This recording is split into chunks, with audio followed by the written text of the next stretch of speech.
Bonjour à toutes et à tous, merci d'être connectés avec nous aujourd'hui pour ce webinaire. Le sujet portera sur les marchés gaz Uniachat Engie. Pour vous expliquer tout ça aujourd'hui, Elodie Leniou, ici présente, et moi-même, Fanny Maestracci. L'idée donc de ce petit webinaire et de ces 45 minutes, c'est de revenir brièvement sur les marchés, vous présenter comment sont structurées nos factures et puis vous faire un petit tour dans l'espace client et vous montrer tout ce que vous pouvez y trouver. Ah, on a une remarque sur le fait qu'il y a des problèmes de son. Est-ce que c'est mieux maintenant? Est-ce que vous nous entendez?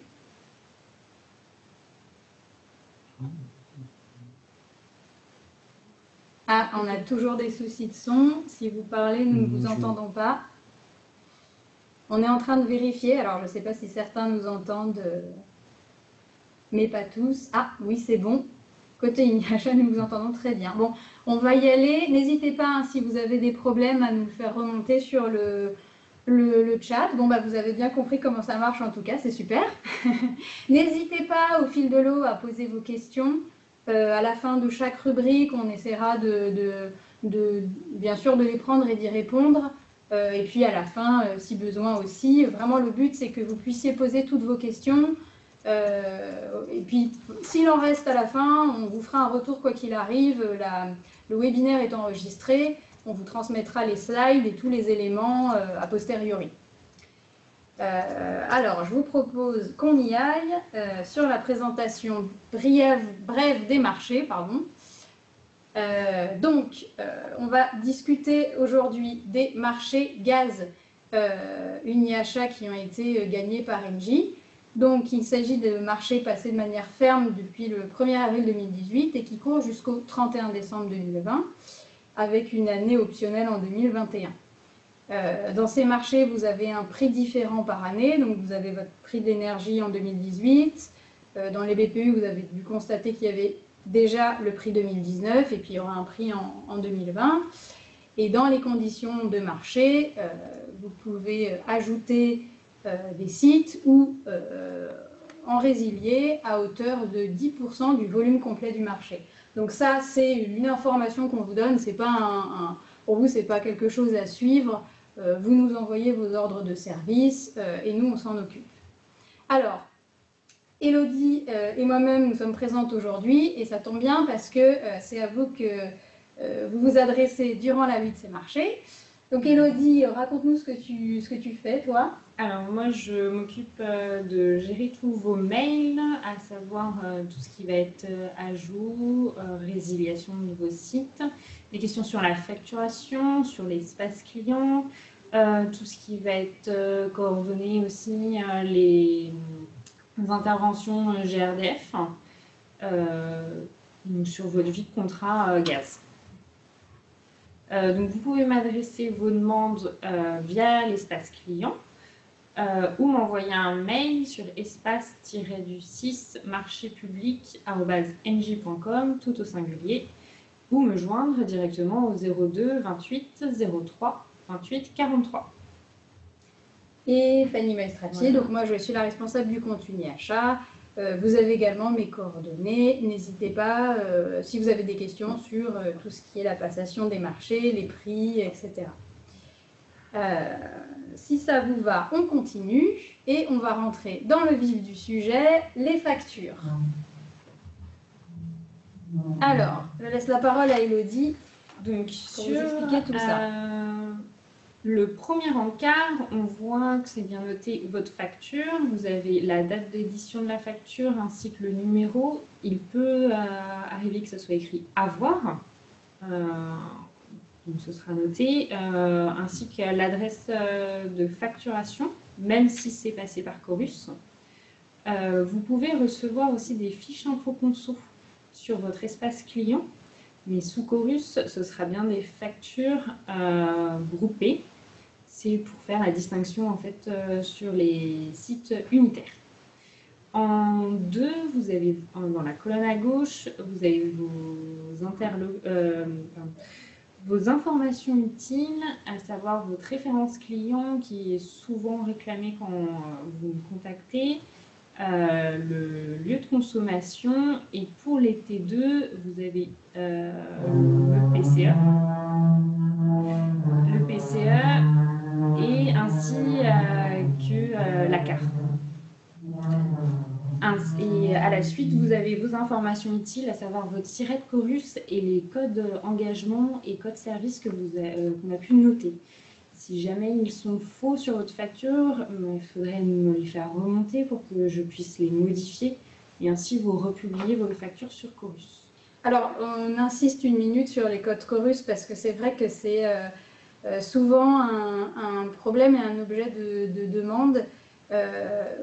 Alors, un petit truc à savoir, il arrive parfois que les factures ne soient pas dans Chorus et qu'elles soient dans votre espace client.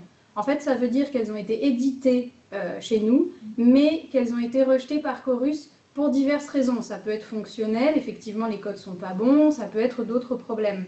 C'est un bon moyen de détecter qu'il y a un souci. Donc si jamais ça vous arrive, n'hésitez pas à nous le préciser, ça nous aide à analyser les problèmes et surtout pour vous, ça vous donne quand même l'information que selon nous, la facture est partie. Donc n'hésitez pas à regarder aussi dans votre espace client si vous trouvez ces factures et à vérifier vos codes. Voilà, donc en 4, vous avez nos contacts utiles, donc à savoir moi avec mon adresse mail, mon numéro de téléphone. Après en 5, vous avez le numéro dépannage d'urgence, donc il est à utiliser pour, par exemple pour une coupure sur site, il faut les contacter directement. Vous pouvez toujours me contacter, mais je vous renverrai sur ce numéro-là pour une intervention GRDF au plus vite. En 6, vous avez les dates théoriques de votre prochaine facture. C'est des dates que nous, on peut mettre. Ce n'est pas forcément celles qui sont relevées par GRDF. À savoir que vous êtes facturé en fonction du relevé GRDF. En 7, vous avez le montant de votre facture avec la date de règlement. Et ainsi que savoir si c'est un relevé estimé par le distributeur ou une estimation de NJ. Et en 8, vous avez des informations actualités sur le groupe.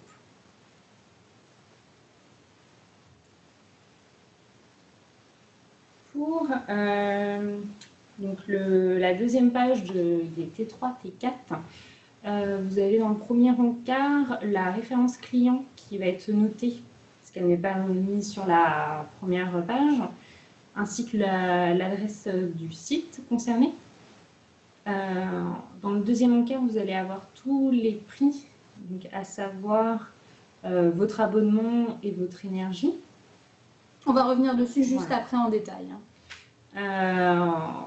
Dans vos services et autres prestations, vous allez avoir l'espace client et le conseil expert énergie.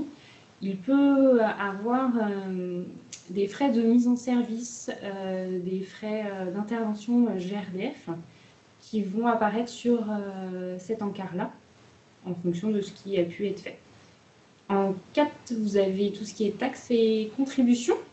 Donc on reviendra un peu plus tard dessus. Et le 5, c'est les différents taux de TVA avec le TTC. Voilà. Pour les T2, c'est légèrement différent. Vous avez le premier encart qui va être seulement avec la date de fin de contrat et une indication sur le débit de votre compteur. En 2, vous avez exactement les mêmes termes. Vous avez votre abonnement, votre consommation, sauf que c'est présenté différemment. En 4, vous avez également les taxes et contributions, les services associés, en 3, et les différents TVA avec le montant TTC en 5. Ça reste à peu près la même chose. Alors, les éléments de prix qui peuvent... quelqu'un qui a beaucoup de mal à entendre. Est-ce qu'on peut peut-être parler plus fort? On va essayer de parler plus fort. Donc, Là, on va revenir sur les briques de prix qui sont dites contractuelles. Ça veut dire qu'elles sont déterminées au moment de la passation du marché. Ça signifie qu'en fait, toutes les autres briques de prix, elles sont réglementaires. Elles ne sont pas dépendantes de prix qu'on tope au moment du marché. Donc finalement, ces briques-là contractuelles, c'est celles que vous allez retrouver dans votre BPU, puisque c'est celles qui sont vraiment dépendantes des prix formalisés proposés par Engie, puis validés par UniHA au moment de la passation des marchés. Alors en 1, vous avez ce qu'on appelle les services associés. C'est un montant en euros par PDL et par mois qui en fait représente le coût d'accompagnement, le coût commercial et du service clientèle qui est donc extrait différencié sous ce montant-là, et il varie selon le tarif d'acheminement du point de comptage. En 2, vous avez ce qui s'appelle sur votre facture consommation prix TQ1. En fait, c'est vraiment le prix tel quel de la molécule. Donc, c'est ce prix qu'on va déterminer par plusieurs fixations avec UniHA, et puis qu'on va vous consolider de façon annuelle et vous remonter dans les BPU. Donc, c'est vraiment la part pure de la molécule qu'on achète sur les marchés de l'énergie. En 3, vous avez la partie certificat d'économie d'énergie. Donc, en tant qu'acteur obligé, nous vous répercutons ce prix des C2E, en distinguant C2E classique et C2E précarité. Et enfin, on avait à l'époque un terme de stockage qui, lui, représente, plus tout à fait le stockage, mais en réalité la part que vous consommez, si vous consommez davantage l'hiver que l'été, dans la mesure où l'énergie est plus chère l'hiver, il y a une modulation qui est représentée par ce petit montant-là, et qui est assez faible finalement dans vos marchés, puisque centre hospitalier, établissement de soins, vous avez une consommation plutôt plate. Donc ça, c'est voilà pour les briques contractuelles que vous retrouvez dans vos BPU et puis qu'on met à jour tous les ans. On va vous expliquer maintenant le reste des termes, à commencer par l'acheminement, puis on verra après les taxes. D'abord pour le transport, c'est vraiment une brique qui est révisée tous les 1er avril. Donc ça se calcule en fonction de votre CAR, donc la consommation annuelle de référence, du profil et du code INSEE de votre commune. Il est différent entre chaque PCE, donc c'est pour ça que vous n'avez pas les mêmes en fonction de votre liste de points au sein d'une IHA. Donc voilà. Pour la distribution... Alors juste pour bien comprendre le transport, parce qu'on vous met là toutes les formules et les détails des termes, ça peut être utile pour votre comptabilité si vous avez besoin de les recalculer. Le transport, c'est les gros réseaux.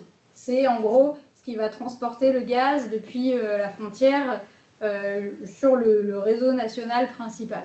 Et ensuite, on passe à une maille plus fine, c'est les réseaux de distribution. Et entre les deux, il y a les PITD, les points d'interconnexion, transport, distribution, peu importe.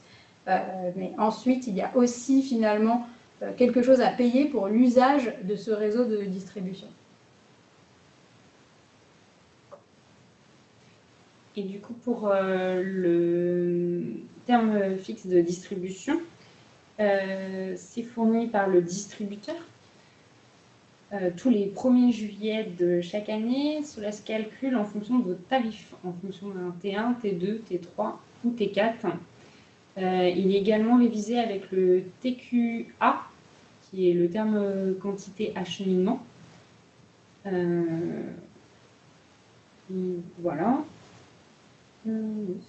Alors, on vous a mis dans cette présentation, on vous a extrait les tableaux avec les montants, les formules, et on vous a mis les liens vers les délibérations de la CRE, donc qui fixent en fait ces montants et qui les révisent annuellement. Ça peut vous être utile pour votre comptabilité. Et une question qui est de savoir si on a une information sur ce calcul-là dans la facture. Alors, au niveau de la facture, non, parce que ça serait un peu lourd. Par contre, toutes ces infos, vous les retrouvez dans l'espace client. Je vais vous montrer tout à l'heure, en fait, dans l'espace client, votre facture, elle est décortiquée par poste. Et finalement, sur chaque poste, on vous réexplique comment c'est calculé. Et puis, on vous renvoie avec des liens vers différents articles ou liens, enfin, sites internet qui peuvent vous être utiles sur le sujet. On avance sur les taxes. Donc, pour la TICGN, taxe intérieure sur la consommation de gaz naturel, elle est réévaluée, donc c'est une taxe collectée et reversée à l'État. Vous pouvez trouver les prix sur le bulletin officiel des douanes. Donc ça vaut pour tous les tarifs et elle se calcule en fonction des consommations facturées. Et actuellement, elle est à 8,45 € hors taxe du mégawattheure. Et ça va changer à partir du 1er janvier 2019. Voilà. À savoir que dans cette taxe-là, il y a eu la fusion en 2016, le 1er janvier 2016, de la CTSSG et de la CBM. Donc, c'est pour votre information.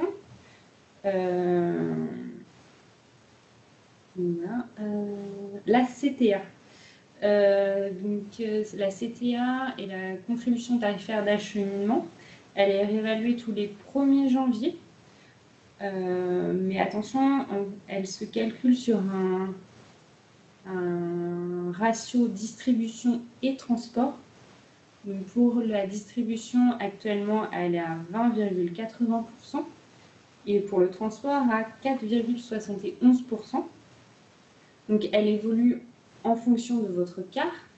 Donc elle peut évoluer au 1er avril si votre quart est modifié et au 1er juillet en fonction du transport. La formule de la CTA, elle est très complexe. On ne peut pas vous l'afficher telle qu'elle parce qu'il faudrait 20 slides pour la décrire et 2 heures. Si vous avez besoin vraiment de rentrer dans le détail, on a des documents qu'on peut partager avec vous. On peut aussi ponctuellement vous la recalculer par site et vous la mettre dans un tableau si besoin. Mais c'est de toutes les briques qu'on a vues, c'est vrai que là c'est plus compliqué. C'est pointu comme calcul. Donc il ne faut pas hésiter à m'envoyer un mail et je répondrai en vous envoyant toutes les données qu'on peut avoir. Voilà. Donc, en dernière page, vous allez retrouver ces informations-là. Donc, vos données techniques, donc ça reprend votre point de consommation, le profil, la carte,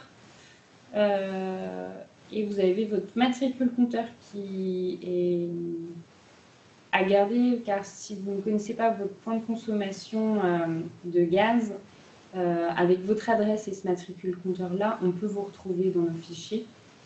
Après, vous avez votre date de début et de fin de relevé, les index de début et de fin, et qu'on convertit en consommation en mètres cubes. Donc, c'est juste une soustraction entre le nouveau et l'ancien index. Pour arriver en consommation en kilowattheure, il faut faire consommation en mètres cubes multiplié par le correction pression température altitude qu'on appelle le PTA et multiplier ce dernier par le pouvoir calorifique et ça vous donne votre consommation en kilowattheure. Vous avez les mêmes données pour la deuxième, pour tout ce qui va être en consommation, en consommation relève journalière. En relève journalière. Donc ça va être mis jour par jour. Et vous avez également tout vous avez tout ce qui va être PTA par jour, le pouvoir calorifique par jour, car en mensuel, c'est une moyenne. Le PTA, le pouvoir calorifique, c'est des données qui sont liées à la situation géographique de votre point de comptage, et donc qui sont neutres et décidées par le distributeur. Voilà. Alors, ce que vous retrouvez aussi dans le cas des sites à relief journalière, c'est une petite information sur ce qu'on appelle, alors on ne voit pas, c'est un peu petit, mais le taux de réalisation. Donc en fait, ça vous permet d'évaluer la pertinence de votre capacité journalière souscrite, parce qu'elle est comparée à votre quantité journalière effectivement consommée au fil du mois. Donc vous pouvez voir si elle est bien calibrée. Trop élevée, pas trop élevée, etc. Ça peut être une information intéressante. Pour la facture groupée, elle se constitue comme ça. Vous avez la première page qui correspond à peu près à la même présentation que les autres factures. La seule différence, ça va être tous les sites. Donc, c'est des onglets assez horizontaux.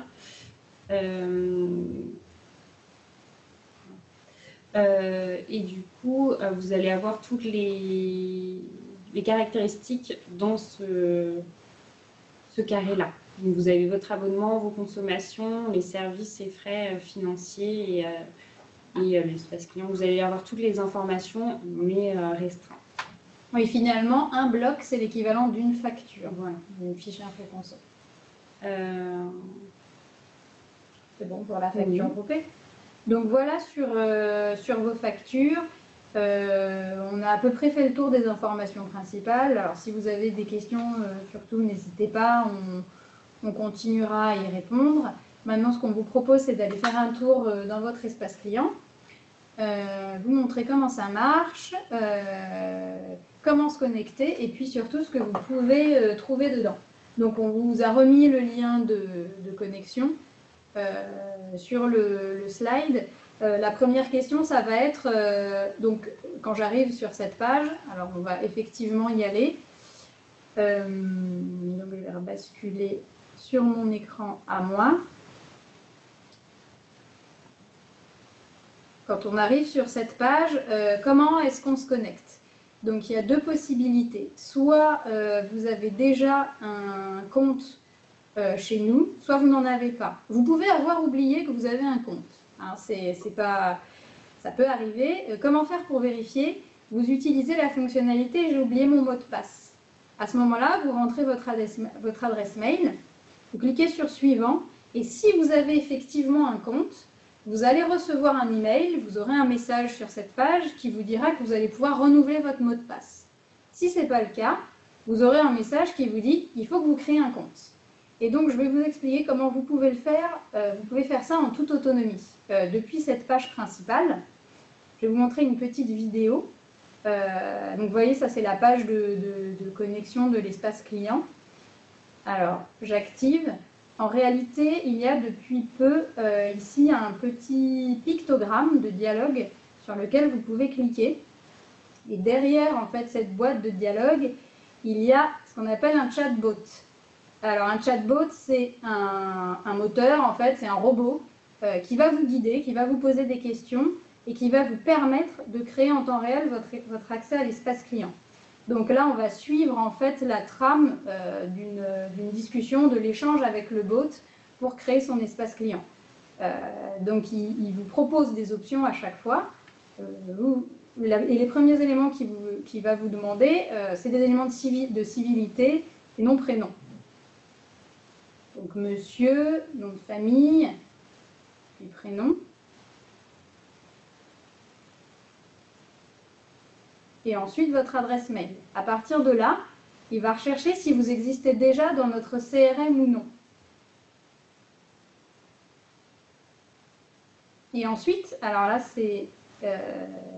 on passe cette question, c'est important.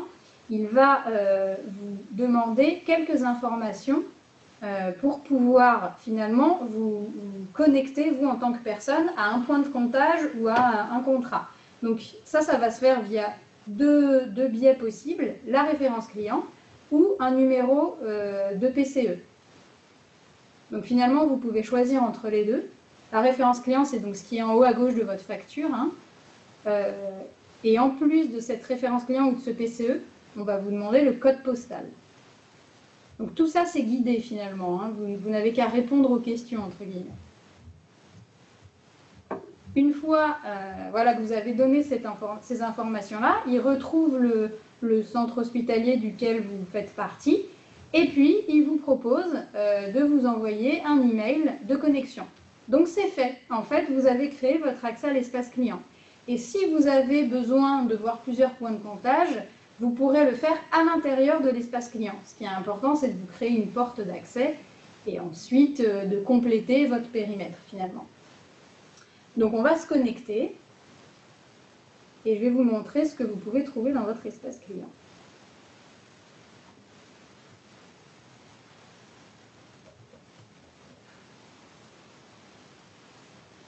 Alors, quand vous arrivez dans Billy, le premier point notable, c'est que si vous avez des sites en contrat avec nous en gaz et en électricité, vous aurez vos deux énergies dans le même espace. Et vous pourrez simplement naviguer d'une énergie à l'autre, d'un point de comptage à l'autre. L'espace client, il est construit autour d'une fonctionnalité centrale qui est le moteur de recherche. Ce qui est important pour nous, c'est que vous puissiez retrouver très facilement vos points de comptage et consulter vos informations. Je prends au hasard un site. Je peux toujours en fait changer de site via ce moteur de recherche ou via cette liste qui parfois aussi peut faciliter la navigation. Les onglets principaux, ce sont ceux-là, dans lesquels vous allez retrouver finalement pour le site ou les sites que vous avez sélectionnés, car vous pouvez créer des groupes, les informations afférentes. Donc par exemple les factures, parce que c'est quand même toujours ce qui risque de vous intéresser le plus.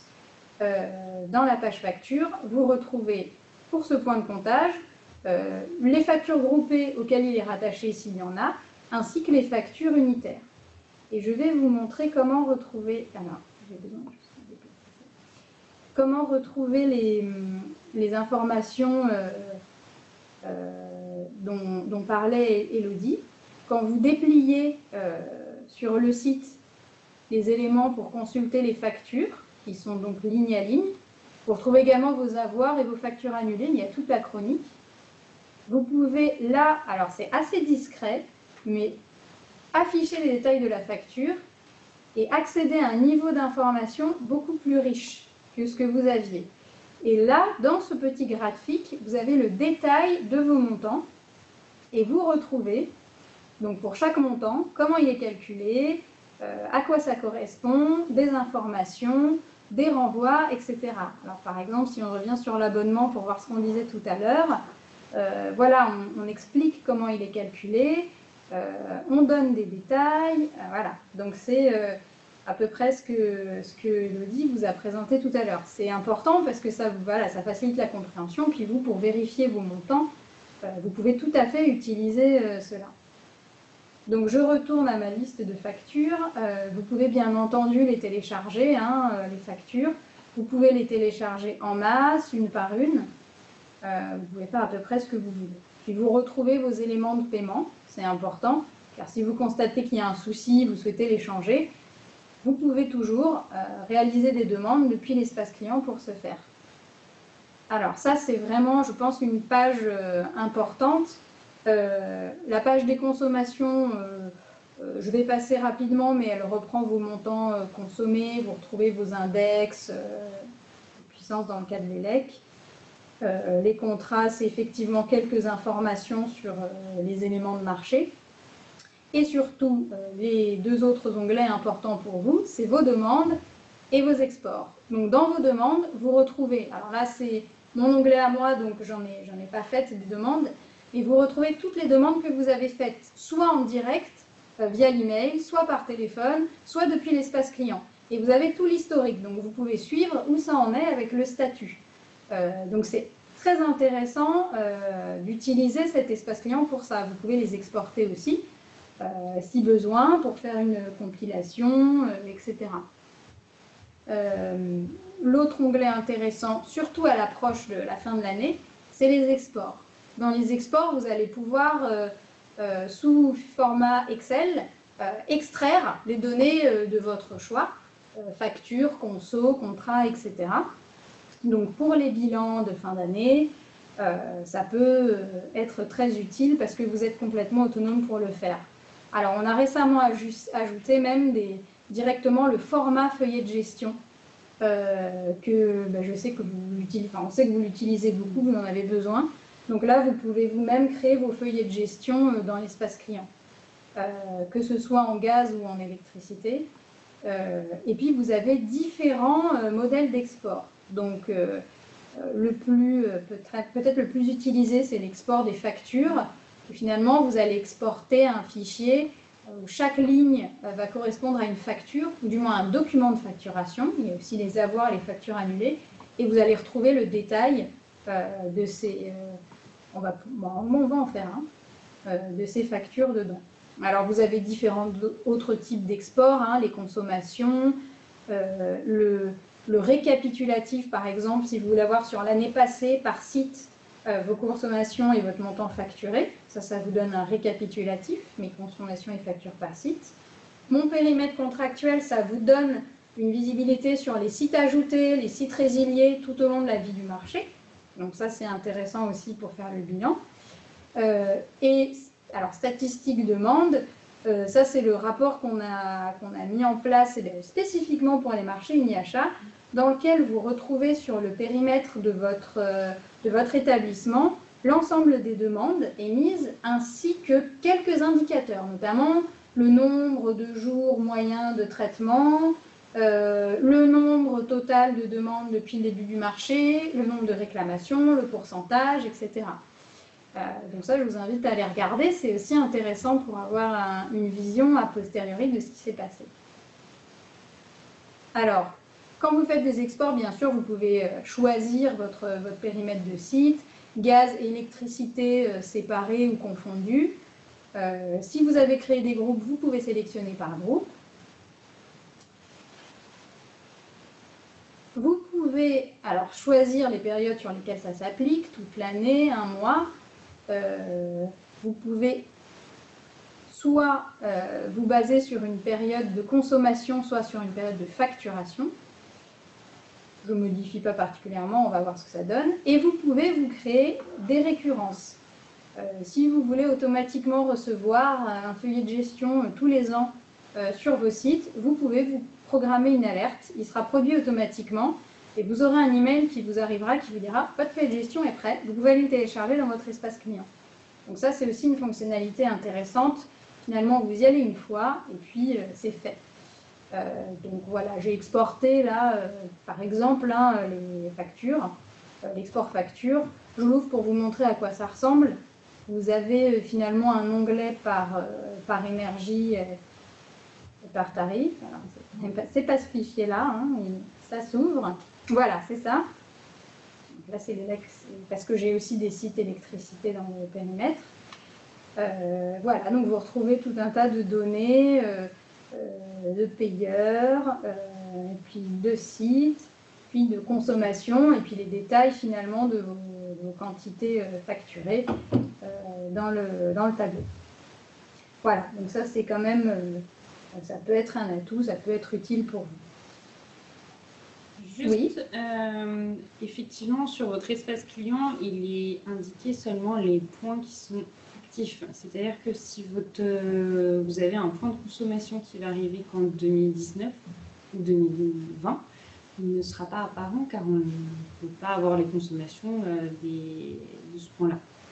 Je crois qu'il y a une personne qui nous indiquait comme quoi le compte a été mis à jour. Car nous n'avons pas reçu d'accès au gaz sauf un contrat résilié.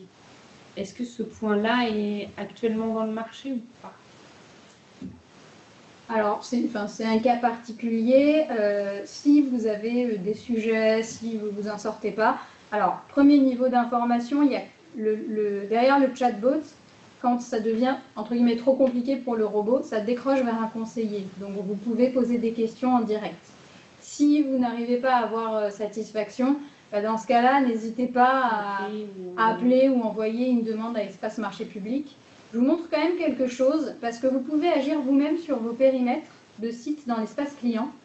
Donc là, dans la partie qui s'appelle « Gestion de mon périmètre », vous retrouvez les sites auxquels vous avez accès et vous pouvez demander l'accès à un point de comptage. Donc, par le numéro de PCE, en fait, on estime que comme vous avez déjà un espace client, on ne va pas vous redemander les vérifications comme quand vous n'en avez pas. On vous demande juste de taper un numéro de PCE ou plusieurs, hein, et puis ça vous crée l'accès automatiquement. Donc voilà, si vous identifiez qu'il vous manque quelques points, vous pouvez vous les ajouter entre guillemets comme ça. Si vous avez une liste trop longue, que vous n'y arrivez pas, bien sûr, on est à votre disposition pour vous aider sur le sujet, n'hésitez pas. Alors là, vous retrouvez effectivement votre périmètre. Si je fais un tour un peu exhaustif, vous retrouvez aussi les utilisateurs qui ont accès au même point de comptage que vous, et puis vos informations personnelles. Les documents, là effectivement vous avez quelques modèles types de documents, donc ça peut être utile, je vous laisserai les regarder. Une dernière information sur l'espace client tout de même, c'est les alertes. Donc vous avez là un système d'alerte. Si vous avez une alerte activée, vous aurez l'information à cet endroit-là. Et vous pouvez aller paramétrer vos alertes en cliquant ici. Qu'est-ce qu'il y a de disponible comme type d'alerte? Il y a des alertes relatives à la consommation. Donc en gaz, un dépassement de consommation, vous paramétrez un seuil sur un site. Il y a les dépassements de capacité journalière souscrite, bien sûr, sur les sites à relève journalière. Et puis, des alertes liées, comme on le voyait tout à l'heure, au fait de se paramétrer un export récurrent, au fait de recevoir de nouvelles factures, donc vous pouvez être informé, ou de voir, quand vous êtes administrateur espace client, de voir ce qui se passe sur votre périmètre. Est-ce qu'il y a des utilisateurs qui demandent d'avoir des points de comptage, des évolutions d'habilitation, etc. Donc ça génère, en fait derrière ça génère, selon ce que vous souhaitez, soit des emails, ça, vous êtes prévenu par email, ou vous êtes uniquement prévenu dans votre espace client, vous n'êtes pas embêté par email. Espace client, ça veut dire que c'est là que vous verrez l'information à la prochaine connexion. Vous verrez une petite alerte qui apparaît.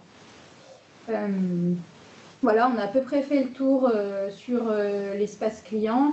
Alors, est-ce qu'on a des questions? Ah oui, alors donc on a toujours ce souci sur ce contrat résilié. Je n'ai pas d'accès gaz afin de récupérer les factures. Ok, donc en fait, si je comprends bien, il vous manque les sites gaz dans votre espace client. Ah, ouais, je pense que c'est ça. Ok, donc deux possibilités. Soit vous-même, vous demandez l'accès via gestion de mon périmètre.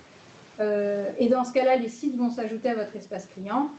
Si, je ne sais pas, pour X ou Y raison, ça ne marche pas, envoyez-nous une demande avec les numéros de points de comptage que vous voulez voir et on vous les ajoutera dans l'espace client, il n'y a aucun souci. Est-ce que vous avez d'autres questions sur l'espace client ou général d'ailleurs?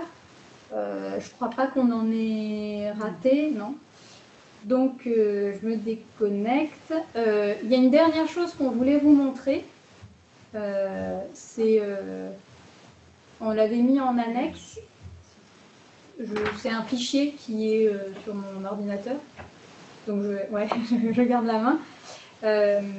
En fait, bon, c'est deux choses précisément. C'est quelle information il faut nous donner pour les ajouts et les retraits de sites. Donc pour les ajouts de sites, Elodie a créé une trame de fichiers parce qu'il faut quand même pas mal d'informations. Donc on vous la mettra dans les éléments qu'on va vous diffuser a posteriori pour gagner du temps. Si vous pouvez directement remplir ce fichier, c'est parfait. Alors à première vue, il y a quand même pas mal d'informations, hein, mais on a besoin de tout ça pour faire correctement finalement l'ajout et la mise en facturation. Tout n'est pas obligatoire, il faut juste au minimum noter tout ce qui porte une petite étoile, un petit astérix en fait. Donc à savoir le point de comptage, la date d'effet, le contractant, le payeur à qui je dois envoyer les factures, vos délais de paiement, sous quelle modalité de paiement vous voulez payer, et ainsi obligatoirement un interlocuteur pour faire la mise en service ou le changement de fournisseur. GRDF peut me faire des interventions obligatoires sur site. Donc il me faut absolument ces données-là et une personne qui est susceptible d'être sur place pour faire cet échange avec GRDF. Pour le gain... Et du coup, pour les retraits de site, alors ce sera soit par mail, soit par courrier, c'est à votre, comme vous le souhaitez. Il faut au minimum le numéro du point de comptage, la date de résiliation souhaitée, bien sûr postérieure à la date d'envoi du mail, et un interlocuteur à contacter également pour la prise de rendez-vous. Ainsi que ses coordonnées téléphoniques. Le document d'ajout de site, on va vous le diffuser. Je pense qu'on ne l'a pas diffusé en masse, on le diffuse au cas par cas quand on a des demandes, mais là on va vous le diffuser avec les éléments de présentation, comme ça vous l'aurez quand voilà, vous l'aurez à la vous me demandez généralement un ajout de site, je vous renvoie si vous ne l'avez pas envoyé, je vous renvoie un mail avec ce document-là en vous demandant de me le remplir et que je procéderai à la mise en service ou au changement de fournisseur en fonction pour avoir toutes les informations. C'est également pour les changements de contractante, si jamais il y en a. Il me faut également cette ordre de service remplie. Ok. Combien de temps à l'avance faut-il envoyer les éléments pour ajouter un site au marché? Donc on avait dit 1 mois, ça me permet d'avoir le temps de contacter GRDF et d'ajouter votre site au marché. Il faut bien m'indiquer également le lot que vous êtes donc sur le MS et savoir si vous êtes en simplicité ou performance. Oui, le numéro de marché. Voilà, le numéro de marché, pardon. Donc 1 mois à l'avance, ce serait parfait. Et au minimum 15 jours avant. 15 jours avant la date des faits. 15 jours avant la date des faits, par exemple, pour un 1er décembre, il aurait fallu m'envoyer ça avant le 15 novembre.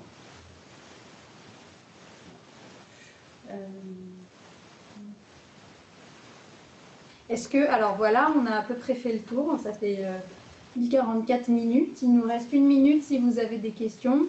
Je crois qu'on n'en a pas raté dans le fil. On y a répondu au fur et à mesure. Je vérifie. Ah, aussi, on avait une question pour le centre hospitalier de Narbonne et tu as noté. On va regarder sur les factures qui manquent. À la rigueur, je veux bien qu'on me réadresse un mail avec les points de consommation ou de me contacter dès demain matin. C'est comme vous souhaitez.